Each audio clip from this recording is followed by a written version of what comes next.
Question number 10 देखिए, कह रहा है कि if the straight line x by a plus y by B equal to में 1 passes through the point of intersection of the line x plus y equal to 3 and 2x minus 3y equal to में 1 and is parallel to x minus y minus 6 equal to 0. Find a and b. a and b का value हमें निकालना है। तो दो line के point of intersection से कोई लाइन पास कर रहा है, ये सपोज ये आपके दो लाइन हो गए और इनके पॉइंट ऑफ इंटरसेक्शन से कोई लाइन ऐसे पास कर रहा है। सपोज ये लाइन है ए बी, इस पॉइंट को ए ले लेते हैं, पॉइंट ऑफ इंटरसेक्शन को इधर बी ले लेते हैं। ए बी लाइन है जिसका इक्वेशन है x by a plus y by B equal to में 1 और ये दो लाइन्स के पॉइंट ऑफ इंटरसेक्शन से जा रहा है। तो लाइन क्या है, एक है x plus y equal to में 3 एंड दूसरा है आपके पास 2x minus 3y equal to में 1।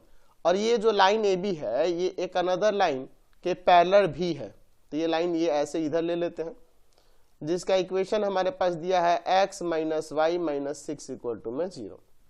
ठीक है, तो हम ले लेते हैं कि let the line A B जिसका इक्वेशन क्या है x by a plus y by B equal to 1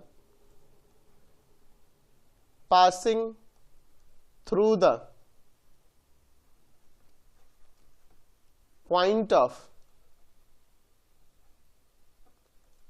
of intersection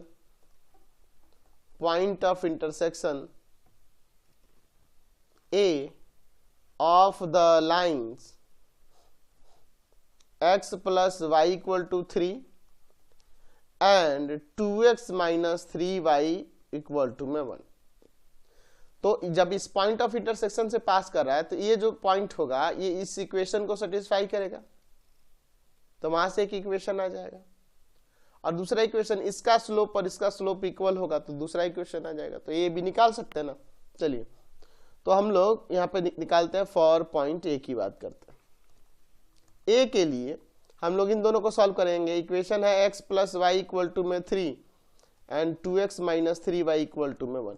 या तो दोनों कांस्टेंट को इक्वल की साइड ले आओ, नहीं तो उधर भी रहने देंगे तो कोई दिक्कत नहीं है। मैंने बता रखा है क्रॉस मल्टीप्लिकेशन में क्या करना होता है। क्रॉस मल्टीप्लिकेशन मेथड, इसका यूज करके यहाँ पे देखो ना, a1 है 1, b1 है 1, c1 है 3, a2 है 2, b2 है यहाँ पर माइनस का 3 एंड c2 है 1। x यहाँ पे y और यहाँ -1 लेते हैं जब कांस्टेंट उस तरफ में रहते हैं। b1 c1 b2 c2, c1 a1 c2 a2, a1 b1 और यहाँ a2 b2। चलिए अब इसके बाद देखते हैं। x बाई में 1 3 माइनस का 3 1, y बाई में 3 1 1 2 और -1 बाई में 1 1 2 माइनस 3। तो x बाई में 1 प्लस 9 आ जाएगा, यहाँ y बाई में 6 माइनस 1 आ जाएगा, -1 बाई में -3 माइनस का 2 आ जाएगा। तो हो जाएगा x by 10 equal to y by 5 equal to -1 by -5। तो माइनस माइनस कैंसिल, तो x बाई 10 इक्वल टू में 1 by 5 and y by 5 equal to में 1 बाई 5। तो यहाँ से x का वैल्यू ये जाकर ऊपर मल्टीप्लाई करेगा 2 आ जाएगा और y का वैल्यू ये 5 से 5 कैंसिल हो जाएगा 1 आ जाएगा, 2 और 1 आ गया। देयरफॉर a का कोऑर्डिनेट क्या हो गया 2 1। हमारे पास दिया है कि जो लाइन है, लाइन ए बी, या लाइन उसका इक्वेशन लिख दें क्या, line x by a plus y by B equal to 1 passing through the point A जिसका कोऑर्डिनेट है 2 1। तो 2 1 से पास कर रहा तो इसको सेटिस्फाई करेगा ना। तो x के प्लेस पे 2 एंड y के प्लेस पर यहां पर 1 और y में b इक्वल टू में 1। ठीक है, इसको एज इक्वेशन 1 ऐसे ही रखते हैं। अब ऐसा क्यों एलसीएम वगैरह नहीं ले रहे।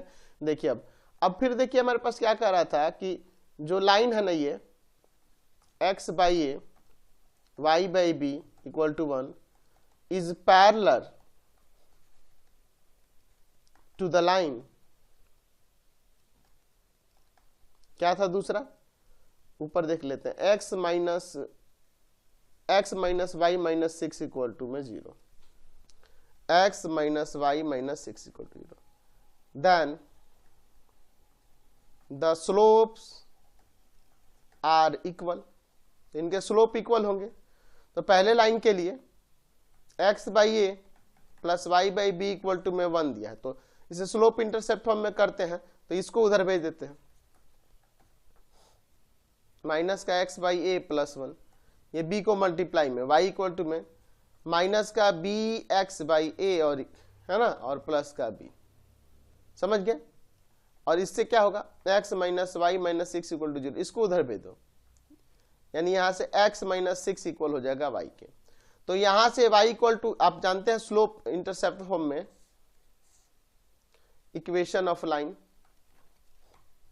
y इक्वल टू में mx प्लस सी, m यहां स्लोप होता है, तो x का कोफिशिएंट यहां पे देखो माइनस का b बाई ए है, और यहां देखो इसके साथ 1 है, तो माइनस बी इक्वल हो जाएगा a के, माइनस बी किसके इक्वल हो जाएगा, a के।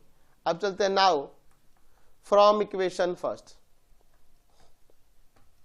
इक्वेशन फर्स्ट देख लीजिए, ऊपर अभी हम लिखे थे 2 by a plus 1 by B equal to में 1, 2 by a plus 1 by B equal to में 1। तो यहां से हम लोग एक काम करते हैं, यहां चाहे तो a को हटाकर माइनस का b लिख सकते हैं ना, तो 2 by minus B plus 1 by B equal to में 1 ऐड हो जाएगा, माइनस का 1 बाई बी आ जाएगा इक्वल टू में 1, यानी b का वैल्यू यहां से -1 और b का वैल्यू यहां -1 रखेंगे, देयरफॉर a का वैल्यू माइनस ऑफ ये -1 है, तो -1 यहां हो जाएगा प्लस का 1, तो देयरफॉर आ गया ना, a का वैल्यू 1 और b का वैल्यू यहां से -1, समझे।